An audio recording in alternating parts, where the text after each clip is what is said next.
स्वागत. सादर करीत आहोत आजच्या काही ठळक घडामोडी.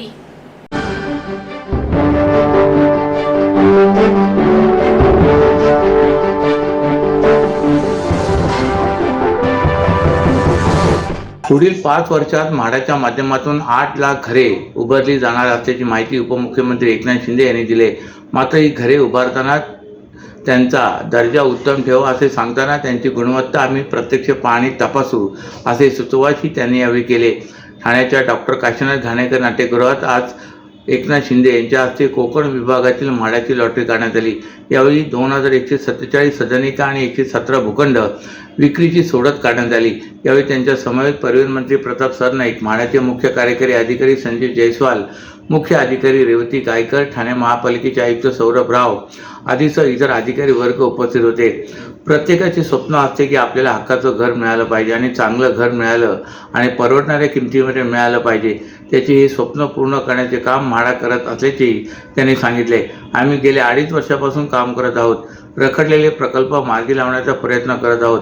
काही अडथळे होते, स्पीड ब्रेकर होते, ते आम्ही दूर केले असून आता राज्याचा विकास सुरू असल्याचे ते म्हणाले. म्हाडाची विश्वासार्हता वाढलेली आहे, तसे गुणवत्ता सुधारले. परंतु हे करीत असताना लोकांना चांगली घरे दिली गेली पाहिजेत. घरामध्ये गळती होता कामा नये, छान भिंती असल्या पाहिजेत याची काळजी घेण्याच्या सूचनाही त्यांनी यावेळी केल्यात.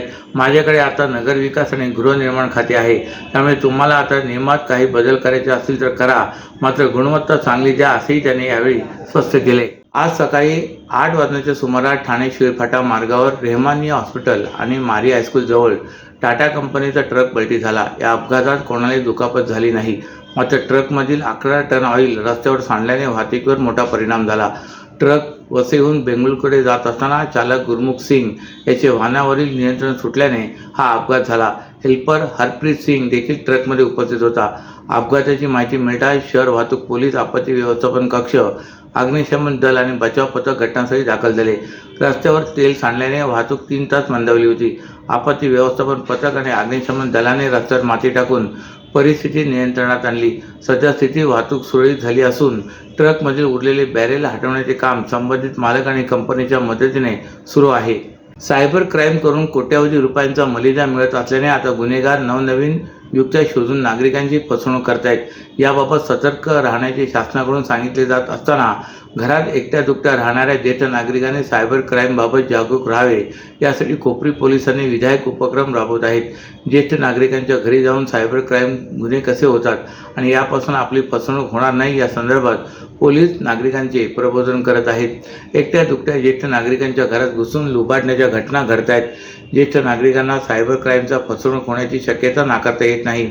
सायबर क्राईमपासून ज्येष्ठ नागरिकांचे संरक्षण करण्यासाठी त्यांना सायबर जागरूकता वाढवणे महत्त्वाचे आहे. त्यामुळे कोपरी पोलिसांनी स्वतःच्या हद्दीत एकटे दुकटे राहणाऱ्या ज्येष्ठ नागरिकांना सायबर गुन्हे कसे घडतात याविषयी जनजागृतीपर माहिती देण्याचे सुरू केले असल्याची माहिती वरिष्ठ पोलीस निरीक्षक निशिकांत विश्वकार यांनी दिले. तरुणांप्रमाणे ज्येष्ठांना सोशल मीडियाची भुरळ पडले. दिवसागणिक इंटरनेटवर नवनवीन माहिती उपलब्ध होत आहे, त्यामुळे ही माहिती आत्मसात करण्याचा प्रयत्न काही ज्येष्ठ नागरिक उत्सुकतेपोटी करत असतात.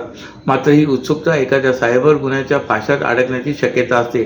फसवणूक करणारे गुन्हेगार भावनिक डावपेच वापरतात.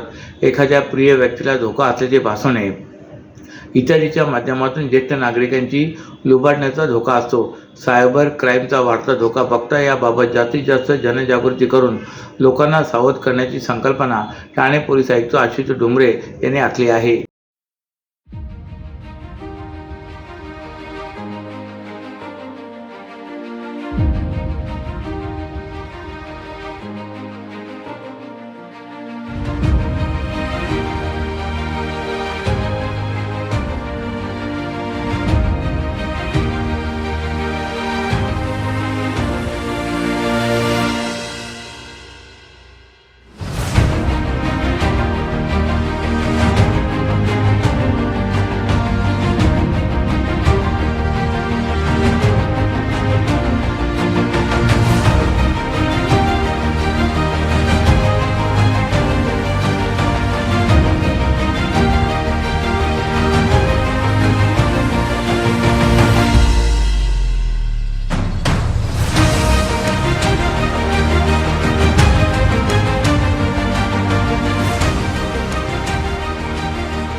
महाराष्ट्रातील भगिनींना आधार देणारी राज्य शासनाची मुख्यमंत्री माझी लाडकी बहीण योजना। या योजनेअंतर्गत अल्प उत्पन्न गटातील 21 ते 65 वयोगटाच्या भगिनींना मिळणार दरमहा 1500 रुपयाची मदत। अर्ज करण्यासाठी 31 ऑगस्ट 2024 पर्यंत मुदतवाढ। कुटुंबाचं वार्षिक उत्पन्न 2.5 लाख रुपयांपेक्षा कमी असलेल्या महिला पात्र। कुटुंबाकडे पिवळं किंवा केशरी रेशन कार्ड असल्यास उत्पन्नाचा दाखला आवश्यक नाही।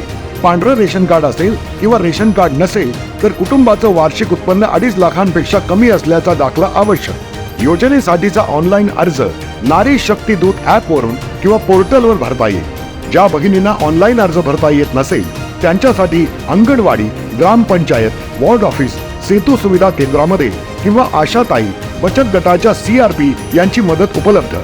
आता आपल्याला अभिमानाने म्हणता येईल, सुखी आणि सुरक्षित आहे माझी लाडकी बहीण। राज्य परिवहन महामंडळाच्या ठाणे विभागात 50 नव्या कोऱ्या लालपरी दाखल झाल्या आहेत। त्या सर्व बस लांब पल्ल्याच्या मार्गावर सोडण्यात आल्याने ठाण्यातून प्रवास करणाऱ्या नागरिकांचा प्रवास सुखकर आणि आरामदायी सुरू झाला आहे। या नव्या गाड्यांवर लालपरी असा उल्लेख केला आहे, त्यामुळे लालपरी ही ओळख खऱ्या अर्थाने मिळाल्याचे दिसत आहे। तसेच सर्व गाड्यांमध्ये पुश बॅग आणि आरामदायी आसन व्यवस्था आहे, मात्र आसन व्यवस्था कमी झाली आहे। प्रत्येकी सीटजवळ मोबाईल फोन चार्जर उपलब्ध करून दिल्याने प्रवाशांना दिलासा मिळाला आहे। लांब पल्ल्याच्या मार्गावर प्रवास करताना नागरिकांना गाड्यांची अवस्था पाहून प्रवास नकोसा वाटत होता। 2025 या नव्या वर्षात लांब पल्ल्याच्या मार्गावर प्रवास करणाऱ्यांना दिलासा मिळाला आहे। त्यातच ठाणे जिल्ह्यातील ठाणे 1, 2, शहापूर, मुरबाड, भिवंडी, कल्याण, विठ्ठलवाडी यासारख्या आगारांसाठी नव्या कोऱ्या 100 गाड्यांची मागणी करण्यात आली होती।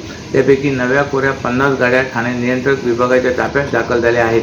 त्या गाड्या प्रामुख्याने लांब पल्ल्याच्या मार्गावर सद्यस्थितीत सोडण्यात आल्या आहेत। ठाणे महानगरपालिकेतर्फे आयोजित करण्यात येणारा संगीत भूषण पंडित राम मराठे संगीत महोत्सव यंदा शुक्रवारी 14 फेब्रुवारी ते रविवार 16 फेब्रुवारी या काळात होणार आहे। या महोत्सवाच्या पहिल्या दिवशी ज्येष्ठ हार्मोनियम वादक पंडित विश्वनाथ कान्हेरे यांना राज्यस्तरीय तसे गायिका वेदश्री खाडीलकर यांना युवा पुरस्काराने गौरवण्यात येणार आहे। या संगीत महोत्सवात रसिकांनी भरभरून प्रतिसाद द्यावा असे आवाहन महापालिका आयुक्त सौरभ राव यांनी केले। डॉक्टर काशीनाथ घाणेकर नाट्यगृह येथे 3 दिवस हा महोत्सव होणार असून महोत्सवाचे हे 29वे वर्ष आहे। हा महोत्सव विनामूल्य असून रसिकांनी कार्यक्रमांना भरभरून प्रतिसाद द्यावा असे आवाहन ठाणे महापालिका आणि पंडित राम मराठे कुटुंबीय यांच्या वतीने करण्यात आले। महोत्सवाच्या प्रवेशिका पुढील आठवड्यात डॉक्टर घाणेकर नाट्यगृह आणि महापालिका मुख्यालय पाचपकाड येथे उपलब्ध होणार आहेत। याही वर्षी महोत्सवात नामवंत आणि ज्येष्ठ कलाकार तसेच नियोजित कलाकार यांचा सुरेल संगम रसिकांना अनुभवता येणार आहे। महोत्सवाचा आरंभ शुक्रवार 14 फेब्रुवारी रोजी सायंकाळी पंडित राम मराठे यांची नात आणि युवा कलाकार प्राजक्ता मराठे बिचलोरकर यांच्या गायनाने होईल। त्यांना स्वप्नील भिसे आणि ज्ञानेश्वर सोनावणे साथ करणार आहेत। त्यानंतर सौरभ गौरव मिश्रा यांची कथ्थक जुगलबंदी होईल। पाठोपाठ पंडित राम मराठे स्मृती पुरस्काराचा वितरण सोहळा होईल। पहिल्याच दिवसाची सांगता ख्यातनाम ज्येष्ठ गायक पंडित अजय पोहनकर यांच्या गायनाने होईल। त्यांना अजय जोगळेकर आणि ओजस आदिया साथ करणार आहेत। तर शनिवारी 15 फेब्रुवारी रोजी दुपारी 4:30 वाजता जुई धायगुडे पांडे यांच्या गायनाने आरंभ होणार आहे।